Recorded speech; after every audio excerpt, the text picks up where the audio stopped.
Welcome to another Rugby League Down South podcast. This week, the London Broncos head coach JOEY GRIMA tells us about his 9-point plan, a white paper for the club's future in a feature-long interview.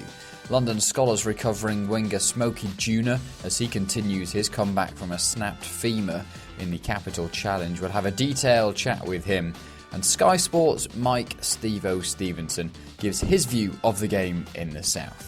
A reminder, you can get this podcast on totalrl.com, where you can find much more content on teams and things and events happening in the game in the South. And I've also fixed the issue with iTunes. For about a month, these programmes weren't appearing on iTunes.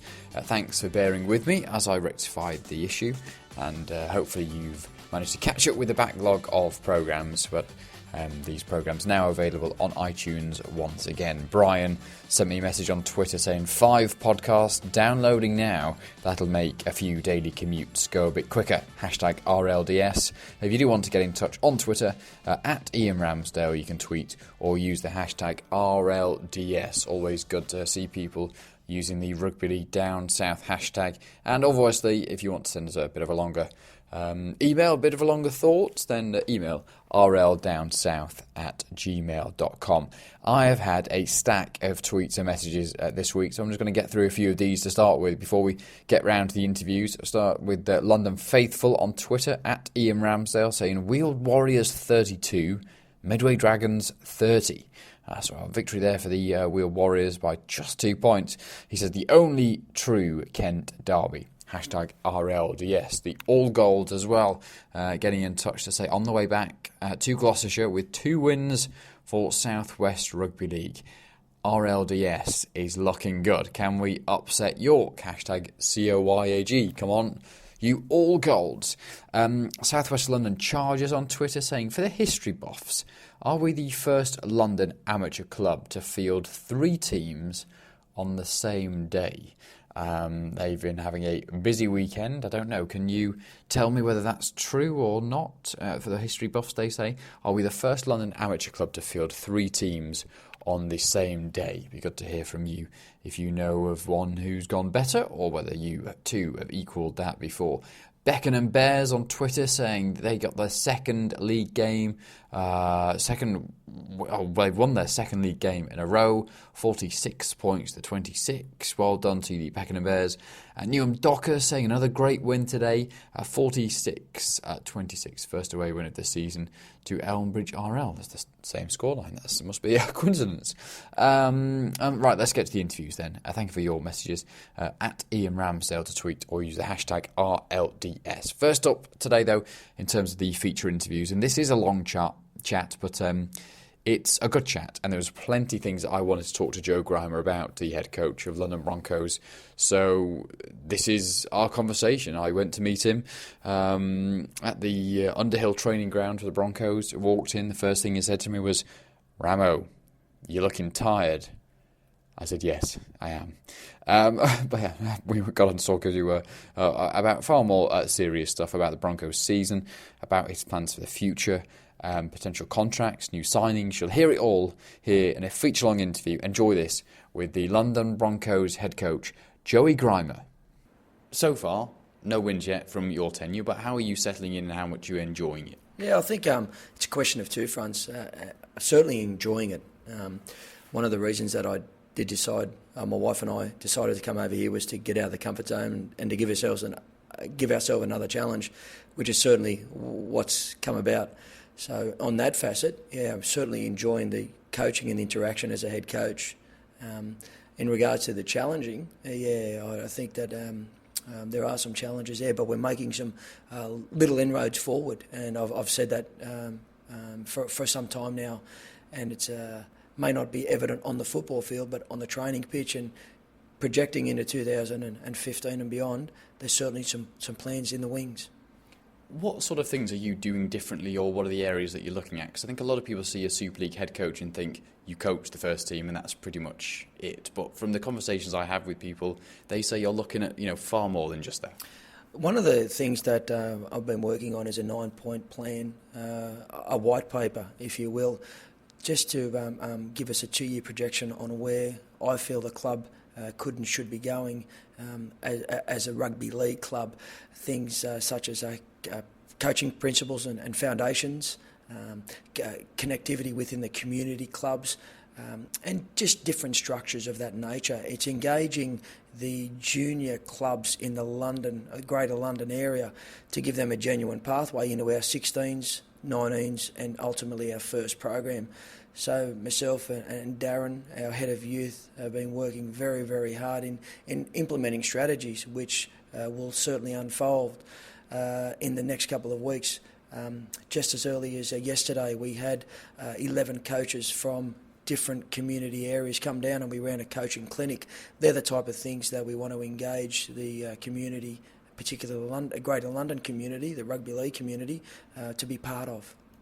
And where does this drive for you and these ideas come from? Because many people might think that you arrived to coach a Super League side or to be assistant to Tony, first of all, with an idea of taking over, and then that would be your sole priority, you know, to make sure that that level of the team is being successful. So where does all this other drive and ideas come from you? Yeah, you're right, Ramo. That my first point over here was to be assistant to Tony, and circumstances happened which I took over from Tony, and it's all known that it's probably happened 6 months before Tony and I both anticipated, but I've always said, you know, I'm grateful for the opportunity from David to give me this opportunity. But to answer your question, where does the drive come from? It's just that coming in and working with NRL-based clubs, particularly on the back of working with Brian Smith at the Parramatta Eels for that 9-year period that he was there, I witnessed firsthand as a spectator, player and coach on the successes of Brian and the implementations of Brian. So a lot of the planning strategies and the movement forward into 2015 and 16 are a direct correlation to what I assisted in implementing back home at Parramatta in the early 2000s. So there's a lot of proof to the pudding, as it were. I mean, is there any sort of synergies you draw between what you saw there and what potentially you see at London? The one parallel that I do see is the amount of players available in the Greater London area. Parramatta District ultimately would have the best junior rugby league in the world.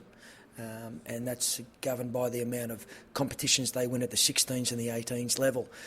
However, coming over, working with the Broncos, particularly the Greater London area, the amount of players available that don't even understand that there's a London Broncos club or a rugby league club at a senior level, it's just it's a printing press for players and athletes. So it's part of the similarities between Parramatta and the Greater London area with the volume of players or athletes available.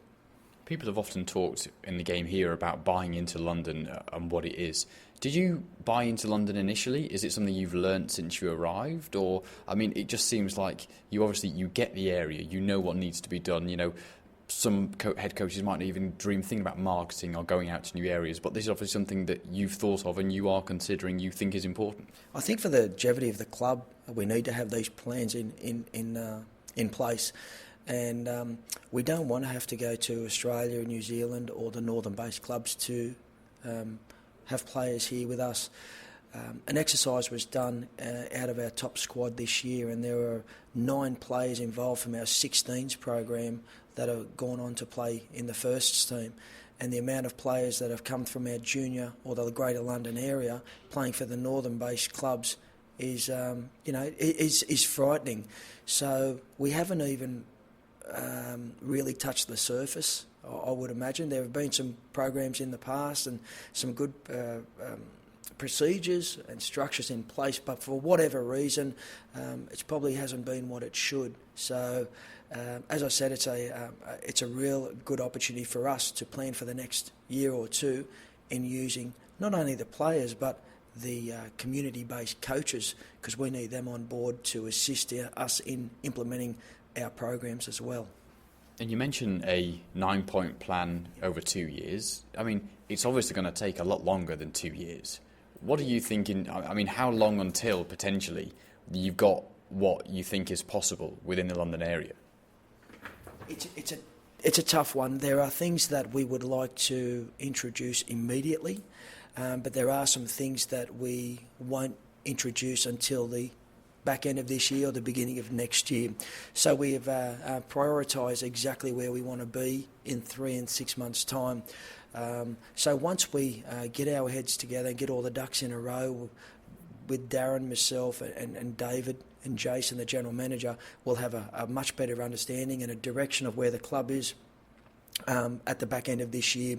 We've already identified some recruitment and retention policies and practices, which will be outlining some of the new signings over the next week or two and current retention signings over the next week or two. So there's some very, very good news coming up over the next month.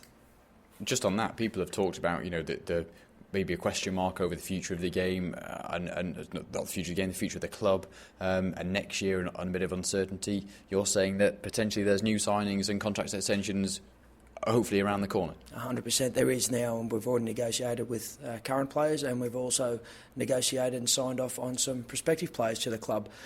With your first question, Remo, or your leading question into that part, is that I'm here for 2 years, and the contracts that we're issuing are for 2 years. So we're very serious about not giving the opportunity for players, or not putting out there that we want a 1-year contract. We want people here at our club that are willing to stay here and battle hard to allow us to get back to where we were in the glory days. How tough has it been on the field this year? Because the results, or maybe the performances, haven't been quite what I guess Super League standard requires. Yeah, that's right, and far from it in some facets of the game. The second half of our past two performance would suggest that. It's a combination of a couple of things, Ramo. The club was null and void at the end of last year, so Tony Ray done a tremendous job in getting players to our club, albeit, there were players from all different parts of the world. We're a club that is not shying away from our recent problems, but we're a club that identifies that and understands that if we don't fix these problems up, then they're going to be reoccurring. It seems harder, I would imagine, from an outsider looking in than how I feel right now. I turn up to each training session with a positive attitude. The boys turn up with a positive attitude, and it is what it is. And as long as I can make this a healthy and a challenging and enjoyable environment, then I think the players will give me that. Slight double-pronged question as well again. How supportive has the owner and the new general manager of this club been to the proposals and the ideas that you've had? And I mean, have you thought about bringing in assistants? Is that something you're looking at or not? Overwhelmingly supportive, Remo. At this stage, we're going through all the discussions about an assistant coach and a stats coach, but I've got no control over that at the moment. But David Hughes and Jason have just been so supportive of, and I guess, starving for a projected plan. So for them, it was one of, I imagine, relief, and for them it was one of, similar to how I feel that for the Broncos to be here and be the dominant force as they were some time ago, we need to have these programs and policies and plans in place. So they've been really, really supportive of what I'm trying to do with the club. And you mentioned the potential new signings as well. I mean, what is the club planning for next year? I mean, it's probably a two-pronged plan, depending on what happens, but the likelihood at the moment, I think, if you look from the outside, is that you'll be playing in the second tier. Whether we are or aren't, the players we're signing are capable of Super League playing. And so that's your statement. You're out to get the best players and to recruit well, and you want to win games whatever division you're in next year. Exactly. I mean, if you're in Super League, if you're in Championship, if you're in Championship 1, if you're in New South Wales Cup back home in NRL, if you've got aspirations of being a dominant side in the top competition, then you need to have a program where you purchase players or encourage players to come to your club to play at a particular level. And that's going to be governed financially by where we are next year. However, the players we've already targeted can all play a minimum of Super League anyway. So it's non-issue for me. And have you had any apprehension from any players that you've talked to about potentially the situation that the club is in or where you might be, or has everyone been supportive and, like we said, buying into what is happening? I think you're going to lose players at any club. I mean, you look at Cass are probably the shock team of the year. They've got an outstanding coach in Powley, and they're losing 3 or 4 players. It's just the nature of the beast. And then you look at the lower clubs. They're losing players also. So irrespective of where you are, where you fit, there's always people looking to look elsewhere for whatever reason, for financial reasons or family reasons. So, it's something that we've been looking at, and we're targeting the players that we want at our club for their ability, but also for their character. And I guess such is the nature in reverse, that there'll be some players here this year that might consider better offers, different offers, and the potential to play in Super League if that's something they couldn't get here. And I guess for young, aspiring, good, talented players, you necessarily wouldn't hold them back. Couldn't agree more, Remo, and I never would. If someone wanted to better themselves because they felt there was an opportunity elsewhere, that's reasonable. And in any workplace, I think every player should be awarded that without being, discriminated against or with any ramifications. How much have you enjoyed the role itself since you arrived? Because I think, was the first game that you were in charge of the Hive, was that the first that your wife had arrived for? And by the time you were settled, it was weird how it all fell into place at one moment. Yeah, it was, Remo. When I initially came over here, it was funny. I still had a year to go with the St George Illawarra Dragons, and within a week of speaking to the club, the deal was done. And I jumped on a plane because I've got a European passport, and my wife stayed back home for 8 weeks with their two children. And ideally, when they came out, things evolved and things happened. And because of my young son, she couldn't go to a lot of those games because they were of a later nature or they were away. And it just happened that when I took over from Tony, it was a 3 p.m. Sunday afternoon game. So it's just how it all worked out, ironically. And we talked about, your enjoyment and how it's been. Just chatting to the guys in the office where I come through, they always say everything you say is positivity. You have a very positive nature about what you are doing, and I guess that does help in a tough situation like this. It does, Ramon. I've always been like that. I've been involved in successful teams back home in the NRL. I've been head coach of representative teams at an elite level back home, and I'm involved with the London Broncos, where we're currently sitting in last spot. And I don't think if you have that positive attitude and you don't have that environment where players are going to enjoy coming, then you can make work a really sombre and difficult place to be at. I think we can't change what's happened on the weekend, but what we can change is how much we want to be here for each other. And I get up every day and I think to myself, wow, people would look at me and think, wow, Joe, he's coaching the London Broncos. They're sitting in last spot. He doesn't have an assistant coach, But I'd be rather doing that any day of the week than that poor old fella digging holes for 8 hours a day.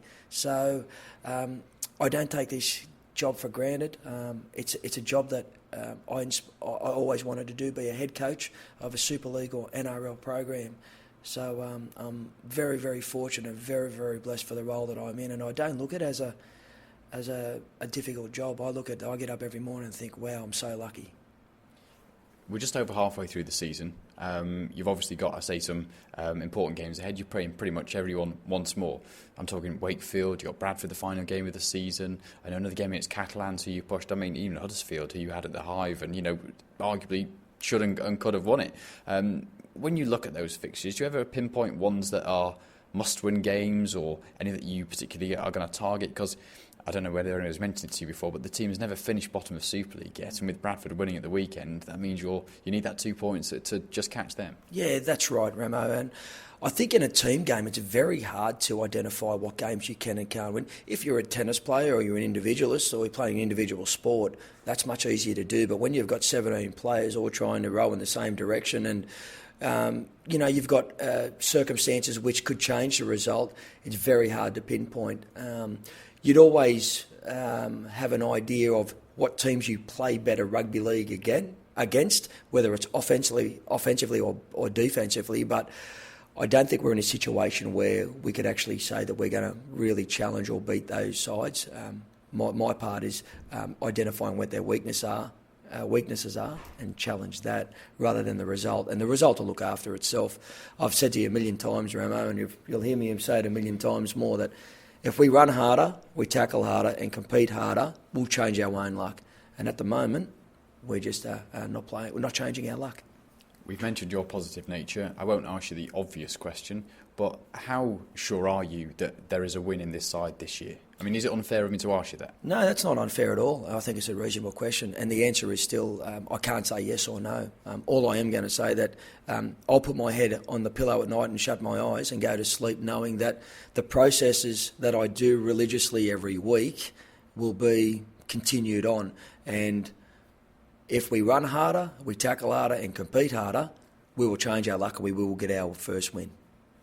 Let's ask you a couple of the questions I've got from a few of the fans. Have any of the current squad signed a new contract for next season yet, says Aaron? Yes, they have, Aaron. There have been a number of players that have agreed to the terms and contract, and we're just going through the logistics of just getting all those, all the ducks in a row. So, Aaron, you could be quite happy that there are some players that have already signed, and there are some players that will sign in the next week or two. Aaron also saying, are we looking at additions for next season or relying on under-19 stepping up? But I think that's something we've covered earlier on in the interview. Nicholas asking, where do you see the Broncos in 2 years? I guess that goes back to your white paper. It does, Ramo. And Nicholas asked a good question. And I wake up every morning and ask the same question that Nick has just asked me then. So if we can introduce the strategies and the 9-point white paper plan effectively and in a time manner that suits our direction, then we're going to be here in a good way. We've got some outstanding juniors coming through the program, particularly at the 15 and 16 level, and that really excites me. And just the attitude of the 19s over the last 3 weeks, knocking over whole KR 2 weeks ago. They were 14 all with Hull FC on the weekend. There's some real pleasing signs for this club, for our club. Ian was asking what's the mood and David's view on the season so far and the plans that are in place for 2015. You said that he's been supportive. I mean, I guess he's not happy with how things are because, I mean, he's put so much money into this club. He wants to see them win, I guess, but potentially that's what's planned for the future. And to be fair to David, he's got every right to be disappointed. He's the backbone of this club financially, and he's got some goals and dreams of his own, which we share similar properties, similar dreams. And going back to that question, he's been overwhelmingly supportive of me coming in and changing the structure or implementing changes, and particularly for the next 2 years, Ramo. And London Faithful on Twitter as well saying, where will the Broncos be training next season as Underhill seems like it's being sold? I mean, do you know anything about that? There are a few stories around it. Do you concern yourself about what happens sort of like off the field? I guess it is important to you. Yeah, it is important to me and the club. We're trying to get players signed to the club, so it's important that they know where we'll be training out of. I haven't had any conversations or haven't heard anything about Underhill. However, we do have a 2-year agreement with Barnet Football Club, and that doesn't stipulate what division we are or where we are. So I would suggest that unless there was an agreement between, Barnet Football Club and David, that we would still have this similar arrangement. That's the London Broncos head coach, Joey Grima. Infectiously positive is his mood. It's rather unbelievable. And for the last couple of times I've been to Underhill, when Tony Ray was there as well, you leave with a strange positive feeling. I hope that is conveyed through the audio, because I'm very privileged, that I'm very lucky that I get to go to the training ground to talk to these people, and of course there's more than just the on the record conversations that go on. There's plenty just normal chatting and gossiping really as well. So it's I hope that I can get across the way that things are at the training ground and give you a true flavour in these interviews. But like I say, Joe is infectiously positive, and it was great to hear his views on a number of things, and I hope that's given you slightly more tangible things to look forward to over the next weeks, months and years, as he was mentioning there. I didn't really talk to him about specifics of finances, but of course he says that the support is there from the owner and the new general manager, Jason, who we'll talk to hopefully in the next couple of weeks. And after recording, in fact, he did open up on his laptop his 9-point plan and just sort of scrolled through and showed me the 9 points and a few bits of the paragraphs that he'd written. I'm not playing it down. I mean, it's not that I can't tell you what was in there. I can't remember the specific headings, but it wasn't necessarily groundbreaking. There were just 9 points that he wants to try and improve in terms of the community relations, and he pretty much summed everything up in the interview as it is there. But 9 things that he's looked at and thought, if we can do these better, we're going to go into a better place. And it's not a secret document. It's not anything like that. But he's just obviously come in, he's weighed things up, he's had a look round, and that's what he thinks the club should do in the future. So it's great to hear that a plan is there. Possibly you might want to look at a longer plan than 2 years, 3 years, 5 years, 10 years. I'm sure it is. It's potentially something that they've looked at or talked about, but of course there's so many variables as well. He mentioned Underhill there. If you didn't see that story from last week, this could be another one that sort of rolls on. Potentially Underhill, where the club train, which is Barnet FC's old ground where they used to play up in High Barnet. I say it is for sale. It's been for sale for a long time. And Steve got in touch on Twitter to say the chairman told the fans Underhill would be sold in 2012. He mentions the chairman there, Tony Cleanthos, the Barnet chairman. Once the North Stand is complete at the Hive, then it's likely that the Broncos will move in, says Steve. And, it does look like Underhill is looking to be sold, but it has been for a number of years already. And who knows? I don't know whether... this news came from a Q&A session just recently from the Barnet FC fans. So I don't know whether it's something that we might have to keep our eye on over the next few weeks, months and years. Obviously, it is for sale. People could buy it, and that might then obviously would have implications for the London Broncos. But that was a story from the local paper in northwest London last week. Liam saying on Twitter, it would be really good to have our own home, not to knock the Hive. And in terms of the Joe Grima interview, I tweeted a few of the news lines during the week. Chris saying, good to see Joey. He's getting a chance to implement his ideas. Diane saying, sounds like he could be a real breath of fresh air at the Broncos. Andy, fellow journalist at the Press Association, said, I spoke to Grime the other day, natural optimist, very enthusiastic, doesn't believe anything can't be fixed. Ian on Twitter, at Ian Ramsdale, says, I'm not getting carried away after all for 34 years. It's been down this road before, but more has happened since he has been coach. Mark on Twitter, it's great, Ian Ramsdale. Finally, the Broncos seem to be planning ahead. This genuinely could be the start of something good for them. Andy saying, fingers crossed, just unfortunate they happen to reintroduce relegation this year.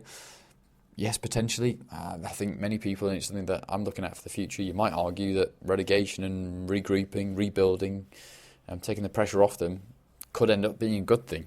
It's not exactly what the fans want. No, of course it isn't. You want to see your side playing in the top division, but for the club and for the growth, it could end up being a good thing. And I think the way that I've particularly always looked at my life and things that I do, when things happen, you have to make it a good thing. So maybe that's potentially something that they'll look at if it does happen. I mean, it looks like it will happen, doesn't it, this year? It's highly unlikely that they're going to get out of it. John saying on Twitter, interesting, more positive now than the inter-season period from last year. Absolutely, John. Absolutely, things much more positive now. Aaron saying it's a shame that some players are leaving, though. I know what of one massive loss. We touched on it in the interview. Always going to happen, isn't it?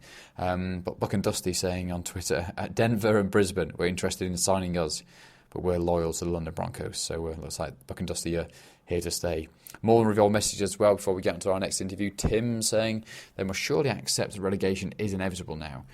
They're averaging a loss of 28 points a game, and they've played everyone. I think, again, like I say, it's unlikely, but I don't think you'd ever see a club say we're resigned to relegation. They, of course, will be planning for all eventualities, and you'd have thought the longer the season goes, the more that they're looking at the relegation option than the others. I guess we'll see with announcements of players and stuff in the future. Gary saying, attended the coaching seminar that Joe spoke of the other day. He's a very engaging man, knows his league and wants London to succeed. Patrick saying, didn't think we'd win a single game this year. Sad to say, doesn't think we will, but I don't think Grima has had the time to save us. The damage was done by Rob Powell and carried on by Tony. George said as well, got in touch to say, I'm in the squad for my first game of rugby league tomorrow. Thanks Ian Ramsdale for helping me find a team. I didn't know that I had helped him find a team, but he said, thanks for giving me a whole range of teams playing for Southampton. You were away at Sussex. I've inquired to see how he's getting on, see if he replies by the end of me recording things for this podcast. But now to our next feature-long interview, and we turn to the London Skolars. Semi-professional rugby league player at the Skolars, SMOKIE JUNOR, hasn't given up hope of returning to the game after snapping his femur in a pre-season game in January. JUNOR was injured when he collided with the post attempting a try-saving tackle in Skolars' Capital Challenge against Wigan back on January the 24th. But he is now back in the gym. He's been doing things for a while now, training as part of his recovery, and hopes he may be able to take to the field again. It's still got a long way to go, but I went along to the London Skolars training gym at the new River Stadium while the pitch is being developed to have a chat with SMOKIE JUNOR about the incident itself back in January, how he's doing now, and what he thinks potentially may happen in the future. Again, a really interesting chat with SMOKIE JUNOR. SMOKIE, well, first of all, how is the leg? At the moment it's going quite well. I'm off the crutches and I'm able to walk about, and started rehab about 6 weeks now. It's going really well. The physio was really happy how it's going and quite surprised I'm able to do things that I'm doing at the moment. Yeah, so it's going quite well. You broke your femur, Yeah. the biggest bone in your body, I think it is. What did you do to it, and how have they fixed it? Well, what happened was, I connected with the post, and it was a clean break femur, so right in the middle of the bone. And when it happened, I tried to stand up, and I could not stand up, just loads of pain. And went to the hospital, and they saw it out there. And basically, what the surgeon did, he did quite well. Instead of splitting the side of the leg, he literally just drill a hole in the top of the femur bone, all the way down, and put a metal rod, and basically put a few screws in at the side. So I'm quite happy with the scarring. It's not very big, and it will go away in no time. So that's good. Yeah, I had a look. I mean, like you say, you didn't end up with a scar all the way down your leg. It's been quite nice down near the knee and up towards the top of your leg. But you're talking about the surgery that they've done. Yeah. I'm wincing. What do you remember of that of the incident itself? Because I was commentating on the game. You were running back, and I saw you make this last-ditch tackle by the sticks, and then we just thought you'd obviously hit yourself a little bit, and no wonder. I know. It's just something I always do when I'm playing. If they make a break, I'm like a dog with a bone. I can't help myself. I just have to chase. Well, in that occasion, I ran back. He was halfway, and I ran back, and I thought to myself, I couldn't hit him really hard here. If he's going to score, I'm still going to hit him. And as I approached to hit him, the speeder was coming in, made contact with him, and went over him. And as I hit him, I was about 5 meters away from the post and saw the post and was trying to miss the post. But I wasn't quick enough. My femur bone. If I didn't try and miss it, I would have been square on with the post. And he just literally went in the post and I span. All I can remember, my leg was just jello. I tried to stand up. He was just in a shock. I didn't know what to scream or to cry. I don't know. It was pain, but it was just something up until now I haven't watched the clip. You haven't? I haven't watched it at all because I thought to myself it's going to probably put me in tears. I thought, what could happen? Could I lose my life? But it's part of the game, and I no regret. If it comes around again, I probably won't run into the post, but I'll still chase back. Yeah. You don't mind that he scored the try? Well, at least I ran back and I hit him and did my best for my team because some people say it's like 5 minutes away. Why did I do it? It's just there's no rule in the rugby league book. I say to a few people, there's no rule in the rugby league book that if a player is 5 meters away from your own trial and you can't tackle him, and it's just something I could have dislodged the ball. That's what my aim was, to try and either hold up the ball or dislodge it. But did my best and hit the post. But it was part of the game. I had to live with it. You were obviously in shock at the time. Like you say, Yeah. you tried to stand up. You didn't really know what you'd done. Nah. When did you start to think this is bad? I mean, obviously you're in shock. The medical staff come Yeah. on. I mean, what were you thinking at that point? Well, when I was on the floor and trying to stand up, I thought, I can't stand up here. My leg, I was thinking, is it broken? What's happened? And I looked at my leg a couple of seconds after it happened, and my leg was going out to the side, and I could not move it. And the physio came over, and they were checking, am I feeling any pain in my spine or anything like that? And I was like, nah, I can't feel my leg, and both my legs were just in a shock. I ended up hitting the post, and I literally spun around and facing the opposite way I was coming from. So I thought to myself, hearing the crowd when they went, ooh, I was like, oh, this is bad. And I could not stand up. literally, I couldn't. You just went into jello mode. I could not stand up at all. Yeah. I mean, I go back and you talk about the crowd going ooh and stuff, and it was one of those moments where you think, this is serious. You've obviously then been taken to hospital. People have given you the diagnosis. I mean, when did you find out quite how bad it was and sort of what potentially your road back to recovery was going to be? Well, I started realising that it was a bad one when I started walking back to the ambulance. And I got in the ambulance and... You weren't walking though, you were being carried, I guess. Well, carried to the ambulance. Went back to the ambulance. I was at the ambulance and then it was just any little movement that touched me anywhere on my leg. It was just loads of pain. And on my way to the hospital, any little jerk of the ambulance, it was just hurting. And I got to the hospital and they did the X-ray and it was like a clean break, and I was quite lucky because it was quite close to one of the main blood supply, one of the veins. And so if it's like something like an inch away, and it could have been really bad.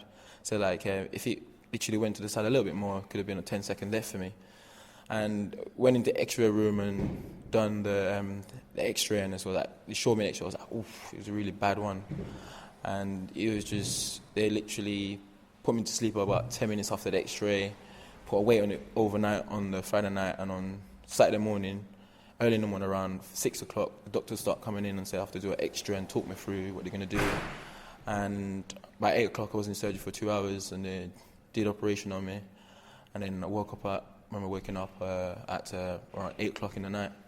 Then I was out the hospital on Sunday. I was getting up, walking up 4 o'clock in the morning. I couldn't. I just got up and started. I was just doing. Can I say I need to try and move it around to try and get blood moving around? But yeah. So this is 2 days later. Yeah. So I was out Sunday. I couldn't stay there. I could not stay there. It was just not my cup of tea. I'm never a fan of the hospital. I never liked it. I've broken my wrist, and I twisted fingers, and I've straightened my whole finger. I refused to go to the hospital. I just got out there. I was in bed for 2 weeks. Within 2 weeks, I was out taking my little sister to school because I could not. I'm the type of person I love to be active. Staying at home is not my thing. Yeah. Not wanting to sensationalise things, because I've come to visit you at the Scholars at the New River here. You're in the gym, you're doing your rehab, you're getting things done. But there must have been a point where you thought, people tell you you're 10 seconds, you could have been 10 seconds from death had things gone a different way. I mean, you must have thought, would you ever play rugby league again? Well, after the surgery, I spoke to the surgeon and say that within 6 months, because I thought eventually I got marrow in my leg, I won't be able to play again, I won't be able to run because my legs is literally my trophy, like my prize. My strength is in my legs, and I was speaking to the surgeon and say that within 6 months I can play again, so and so on, but I just need to work hard and stuff like that. Within 6 months I can be back in the training. And during those 2 weeks I was in bed, I was thinking to myself, I was really close. And after those 2 weeks, during the bedbound on my Facebook, it was just the whole rugby league fan and family that I have. It's just all the good words. It just touched me, and I thought to myself, I cannot. Been so long around, I just kind of just disappeared, just like that. It's just all the good words. It just said that I cannot give up. This happened, but I'm still gonna hopefully work hard and try and get back playing because they're my family away from my own family at home, and all their support from the directors and the coaches and the players and all them good words. I thought to myself, I've been in Scholars for about 12 years now. Started from a junior, growing up. I thought to myself, this is what made me. I cannot just give it up. It's a massive injury. My family is they weren't happy with what happened, but I talked to them and said, Scholars is part of me as well, and it's a big thing. And my family actually they were amazing. And if I wasn't there, I wouldn't quit, because over the years they would see me so many injuries, and it's just crazy. It's just put a hole in my head, I've done my ankles, I've put it's just loads of injuries, and they cope with it, and they understand my point of view, and I thought that was really good. Yeah. What was it like getting all those messages? Because needless to say, Scholars not the biggest team, not sort of like world renowned or anything, but you must have had messages from all over, because I had people asking me, did I know how you were? Did I know what the latest was? Well, I had loads of messages from fans and from up north and stuff like that. Loads of fans, and I thought to myself, some good words, solid words from them, and I thought to myself, well, I'm feeling I'm very important here. I need to get back out there and keep it pressing. But yeah, quite good support. He's just something that has been part of me, and I cannot just go away from it like that. Even though I weren't playing or training, I was still involved around school. I was still coming to training.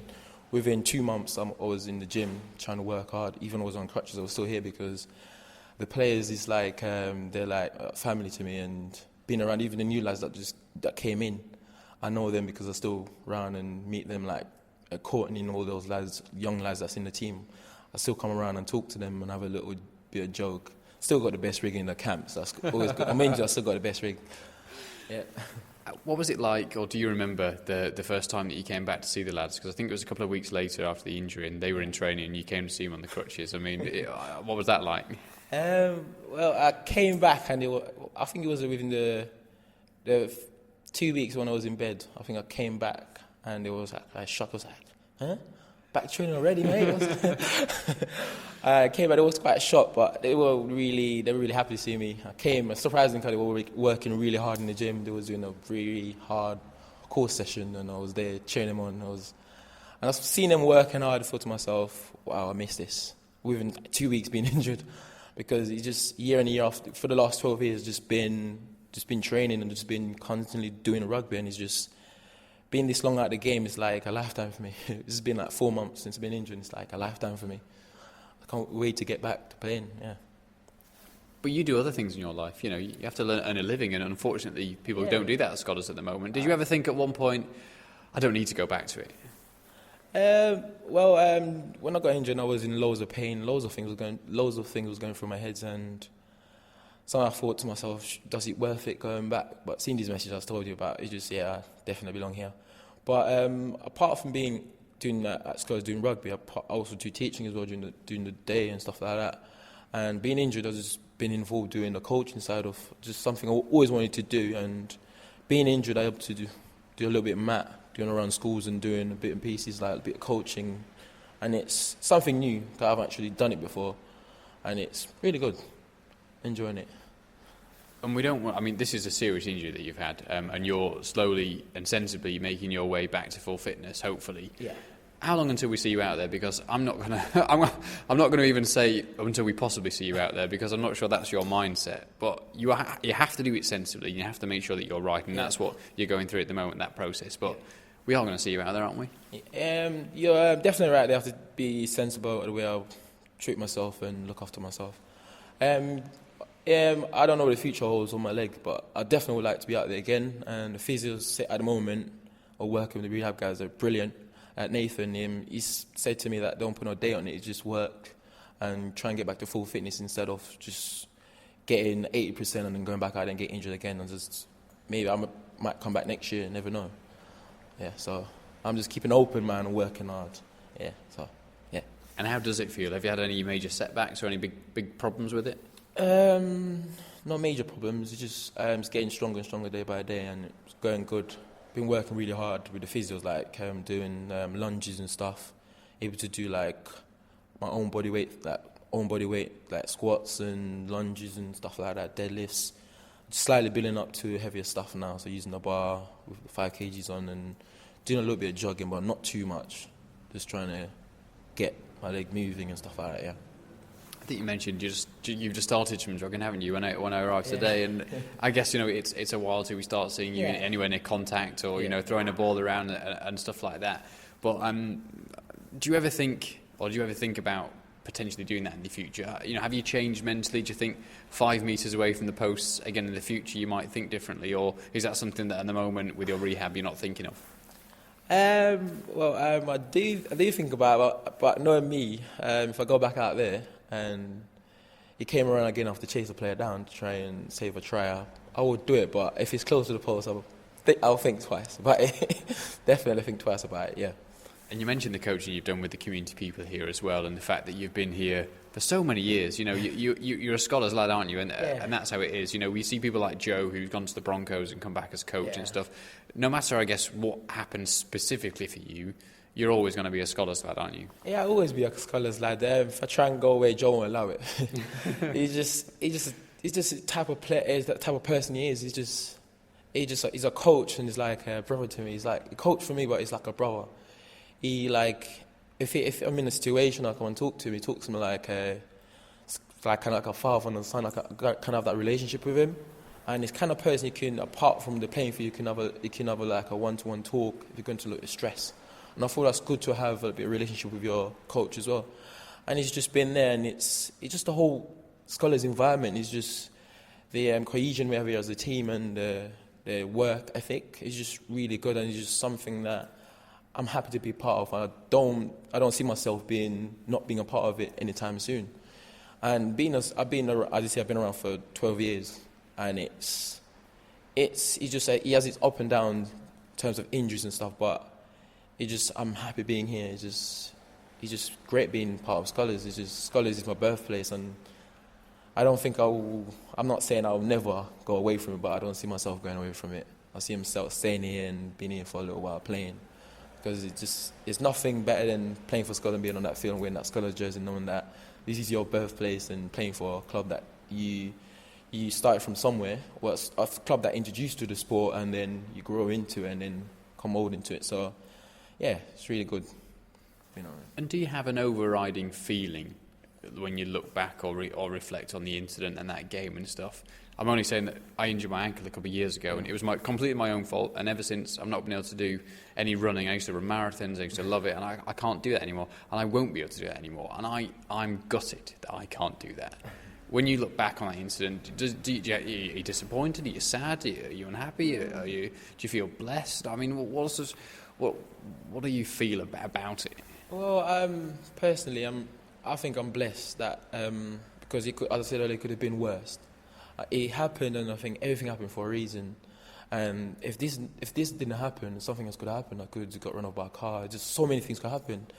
But I mean, this happened, and something worse could have happened. I could have lost my life on the field. And looking back onto it, I thought to myself, it's bad that it happened to me, but it's no regret, because things happened, and it's thing that this predestinate happened to me. Something else could happen, but I'm grateful that happened to me, and I learned. And when that happened, I'm new thing hoping. Like now, I'm working with the community and doing a bit of that in the future. I never know, maybe become Scholars development officer. So I never know. Yeah, at the moment I'm enjoying it, so you never know. Might lose his job soon, so yeah. Better not tell him. I didn't say that. While we're in the gym as well, you could put it on tape, so it's in there. And while we're in the gym, what's on the menu tonight? What is it you're doing? What have I interrupted by coming here? I'm not sure I'm allowed to say this, but yeah, I got a little bit of wrestling tonight. Yeah, a little bit of wrestling with the physio. I think I got him this one. I think I got the rig, so a bit of strength. I think he's got nothing on me. He has got a very long way to go. It's terribly sad to see what happened on January the 24th. Had such a career potentially ahead of him. And, would he have gone on to play at the highest level? You never know. He'd come through the structures. He's been playing rugby league for a long time. These things could happen, but it's sad to see him not being able to play for the London Broncos at the moment. He's, not throwing a ball around or anything in the air. It's not doing too much twisting and turning. And to be fair, when you've snapped your femur, it's not easy, is it? It's not just a simple injury that you can recover from. Very serious stuff. But we wish SMOKIE Junior all the best, and good to catch up with him a couple of months later on, once obviously he'd come to terms with what had happened and potentially what may happen in the future. So, will we see him on the field again? I don't know. I've got a funny feeling he'll carry on trying, and as he says, he'll always be involved in helping out with the London Scholars in the future. But best wishes to him. Also, we should mention as well some not so good news for the Scholars in the last week. A player from the club has become the first British athlete to be banned for deliberately evading a drugs test. Sebastian Colassa, who made a substitute appearance for Scholars last season, avoiding a UK anti-doping out-of-competition test back in August of last year. And again, not great to see. I did read the UK anti-doping report as for what had happened. Seems like, a not great situation for him. And, the club have just ended up being the club where he was at the time, which is unfortunate for them. But, it's kind of the headlines that no club wants, really, and I'm sure, London Scholars have said it was an incident which the player has learned from, and they don't want to see, and it's again not a great story for them. But nothing they can do now. They can just hopefully try and educate their players better in the future, and each player at any club across the country can just make sure that they're not getting into situations where they think they may be in danger. This all went down to potentially thought he might have had been a passive smoking of cannabis, having been at a party in the couple of days or weeks before this test, a test that would not have picked up cannabis in the test itself because it was an out of competition test. So again, circumstances, and of course you shouldn't evade a drugs test. So not a great situation, but something that hopefully everyone, and if you're listening to this as a young player, you can learn from too. Right, now on to our final interview for this week, and to Sky Sports' STEVO, Mike Stephenson, a man that you'll know of if you've seen any coverage on Sky over the last 20 plus years. He's been involved with them for a long time now. He lives in the south, a good friend as well of David Hughes, the chairman of London Broncos, and I've been chatting to him about his views on the game in the south. You see a lot of Super League. You've obviously seen Broncos a fair few times this year. Give us your general synopsis on the year they're having, because it's not easy, it's not tough, but they weren't in a great situation at the start of the year, were they? No, I think with the threat of sort of disbanding, that was certainly talked about, because most of the players that perhaps would have been available for Tony Ray, who was a coach at the time, it never gave them any opportunity to attract players. And I mean, it's difficult enough anyway for especially players from the north to be enticed to come down to London. I don't know why. I've lived in London for well over 15, 16 years whilst working at Sky Television, and I find it a wonderful place. But northern players, for some unknown reason, get a little bit fidgety. It's a little bit different for New Zealanders and Australians. Quite a few of them, most of them are quite happy to sort of be in the capital city. But as I say, the future of the club was up in the air. So when it came down to sort of negotiating with any sort of high-profile player from overseas, they'd already gone. And also, a lot of people perhaps forget that the rate of exchange for the English pound as regards to the Australian dollar made it even more difficult. 7, 8 years ago, you were getting three Australian dollars to the pound. And you think to yourself that if you came over from Australia, then, it was worthwhile. But over the past few years, in fact, I think it was down to about $1.48 or something like that. So that really makes a big impact on anybody sort of being attracted from down under. And as I say, there was always going to be, as they classify as being behind the 8 ball, and that was a sad sort of situation. They didn't know where they were going to be playing, and let's face it, they've been, over the years, they've been the gypsies, haven't they? They've been to so many grounds. It hasn't really given them the opportunity to sort of cement a position in and around London, which is that's another difficulty for them. Do you think that's possibly one of the bigger reasons why sometimes it is difficult to tempt those players? Because, I mean, the structure, David Hughes very well, and if they did have that stability, did have, possibly their own ground, which at the moment kind of is unthinkable in terms of London and land and buying somewhere or finding somewhere. But do you think if they did have some long-term stability, people might see them as a more viable option? Without doubt. The biggest problem that they've faced, I suppose, was where they were making big impact was when they were with Charlton. Now, at Charlton, which is a very, very good area in regards to normal working people, I'll put it that way, and there's certainly no sort of rugby union to sort of pull them away. When they went to the Stoop, it was always going to be a problem for them because the people from around that area really have been brought up on rugby union. So therefore, to try to attract the locals was always going to be difficult. At Charlton, things were working really well, and they were just on the verge of sort of doing a joint venture in regards to a season ticket for the full 12 months. You had the football with Charlton Athletic combined with a season ticket for the London Broncos. But sadly for the Broncos at the time, is that Charlton became so successful, went into the Premier League, and therefore the rules in the Premier League made it quite clear at that time that you couldn't have any other sport playing at the ground. And on top of that, Charlton realised that they had to have their pitch dug up, relayed to bring it up to the standard that they fully needed in regards to Premiership football.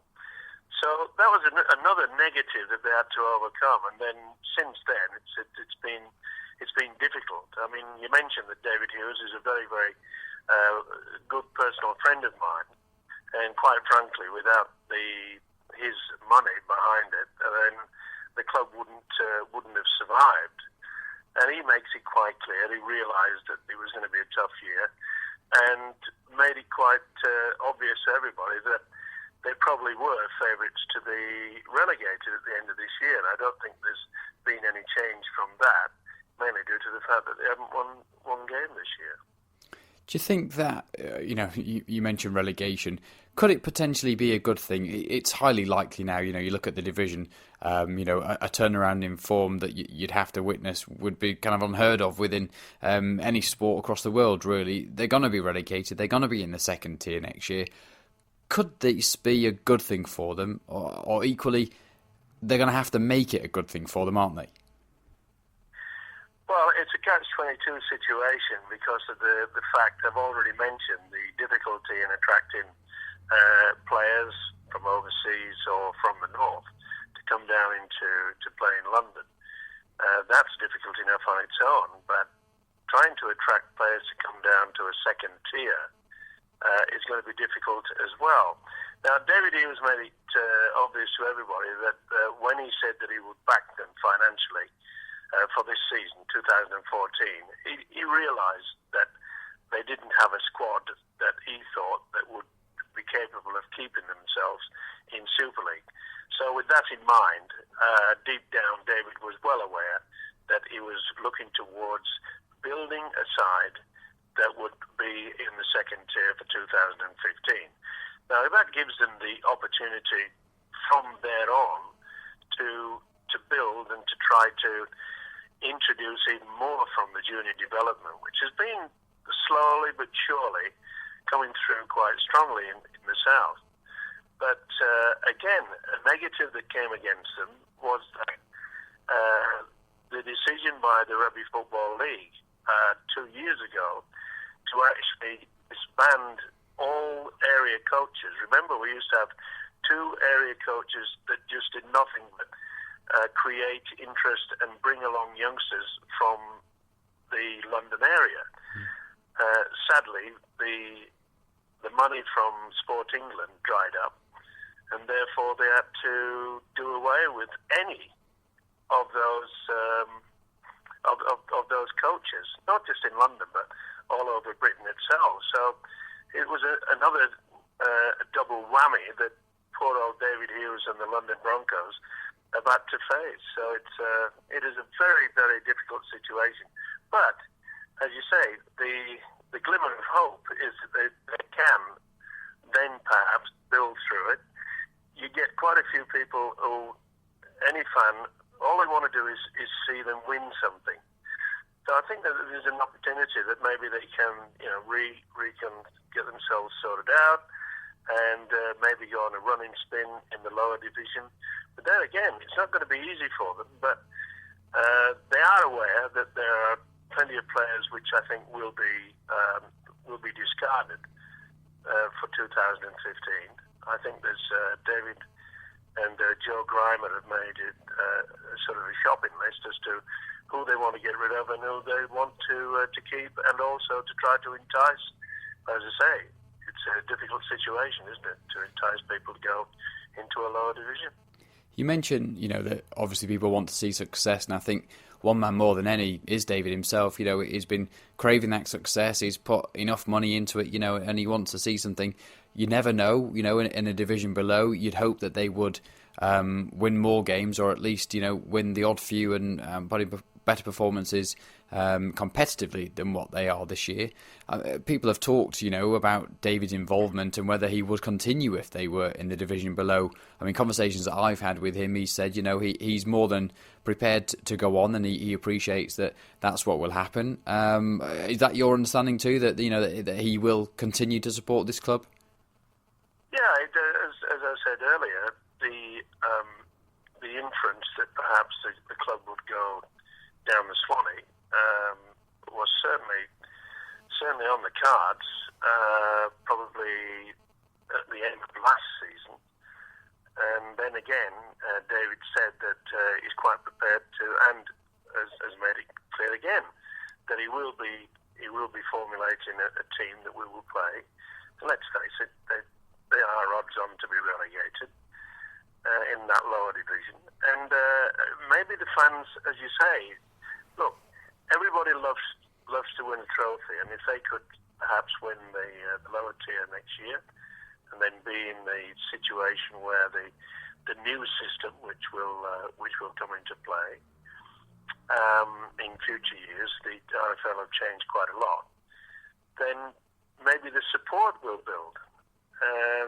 But I feel sorry for the fans, and everyone at the club is fully aware that being gypsies and on the road most of the time, you can't sort of cement, you can't sort of prepare for, your sort of junior development in the areas.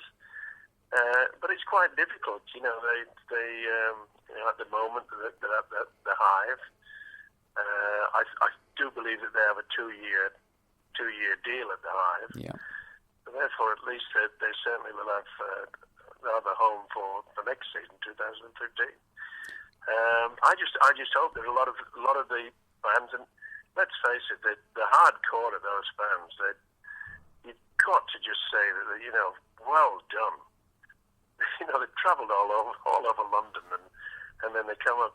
Not many come up north, but those that do, I just take my hat off to them and say, every time I see them, and I do see them, and I just say, keep supporting. You never know. I mean, it wasn't so long ago that David Hughes was walking out onto the pitch at Wembley when they took on Leeds. Yeah. So there is an opportunity there, but as I say, it is so difficult attracting. There is so much to do in London that most people from down here, they're spoiled for choice, aren't they? Absolutely. I mean, does it frustrate you in any way, or how do you feel about the game in London? You see the potential. You live here. You know what potentially a successful side in London would be like for the sport and the profile and things like that. Does it in any? Or how do you feel about the fact that at the moment it's really tough for them?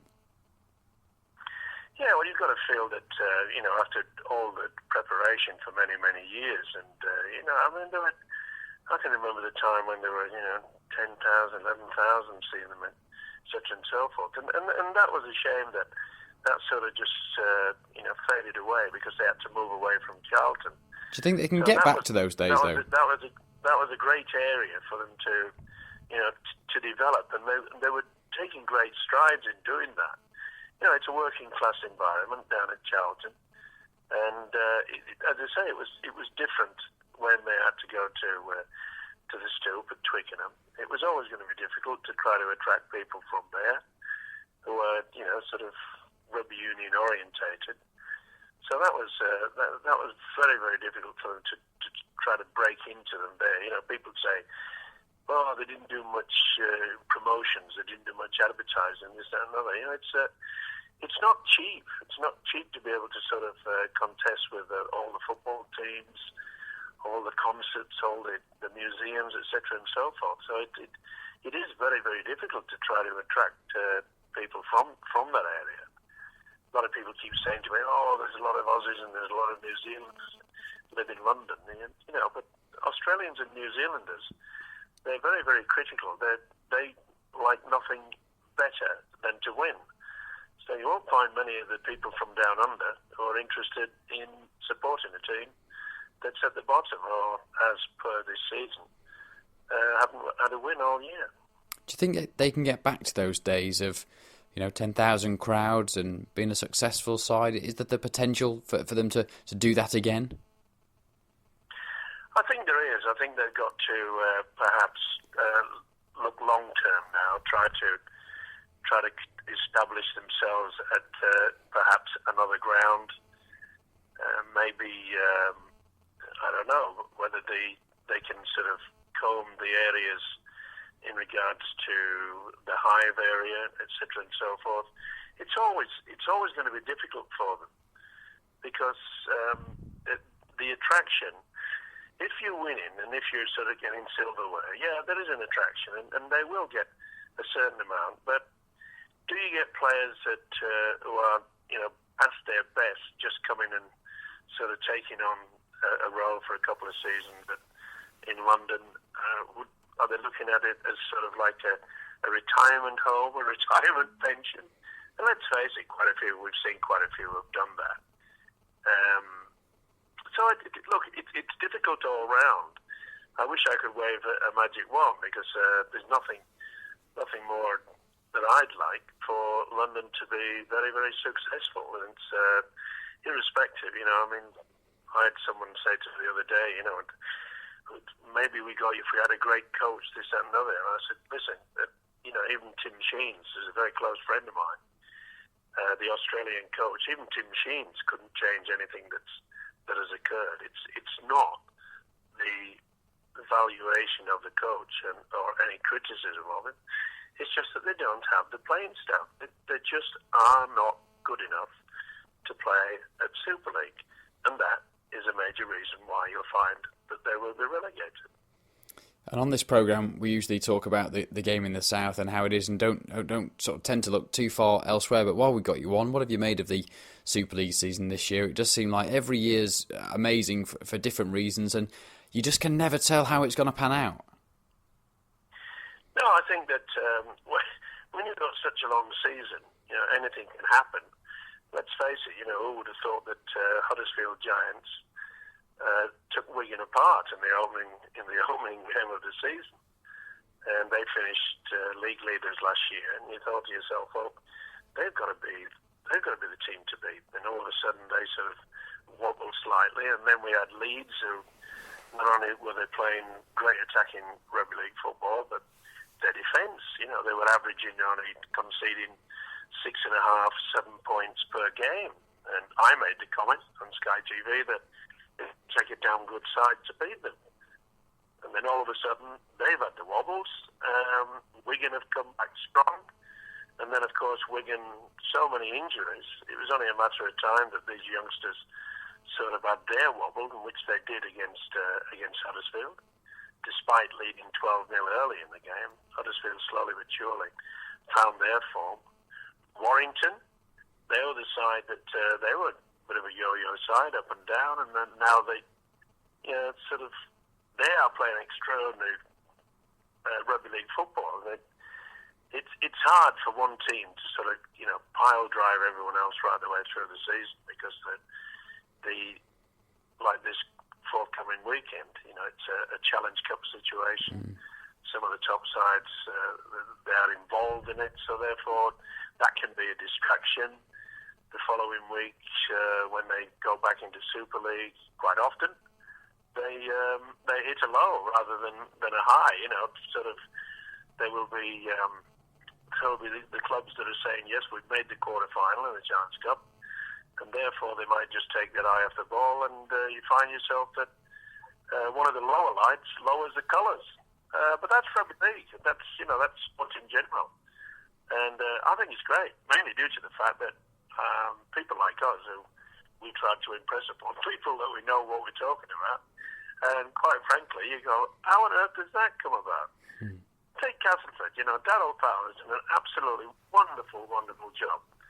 The old adage of classic Cass has come back. He's done a fantastic job there.